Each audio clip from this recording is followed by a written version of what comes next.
Ils ont entre 9 et 18 ans, ils sont une quarantaine, dont 2 filles.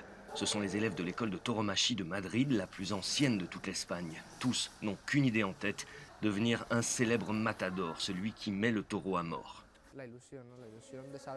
Le rêve de savoir que tous mes efforts, tous mes sacrifices, je me tue à m'entraîner tous les jours, serviront à quelque chose et j'espère bien y arriver. C'est vrai que nous sommes des privilégiés avec un préparateur physique, un psychologue. Nous sommes entourés de figures de la tauromachie. Vraiment, on profite de chaque instant. Tous les soirs, après l'école classique, ils viennent s'entraîner, apprendre l'histoire de la tauromachie, la morphologie du taureau, avant de passer à la pratique dans des arènes. Mais cette formation est menacée.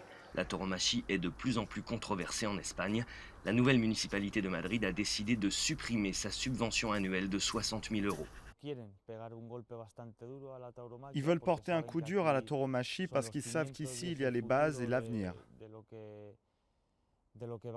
C'est ici qu'ils naîtront, les futurs toreros. Art, culture pour les uns, torture, barbarie pour les autres. Les anti-corridas veulent une interdiction pure et simple dans toute l'Espagne, comme c'est déjà le cas en Catalogne depuis 2012.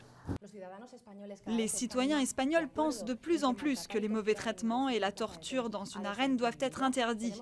Les 3/4 de la population sont contre et seulement 8% des Espagnols disent qu'ils vont voir des corridas. Pour les organisateurs de spectacles taurins, la désaffection du public a plus été liée à la crise économique qu'au rejet d'une pratique. Ils affirment que le nombre de spectateurs est reparti à la hausse en 2014, tout comme le chiffre d'affaires de la tauromachie à 3,5 milliards d'euros.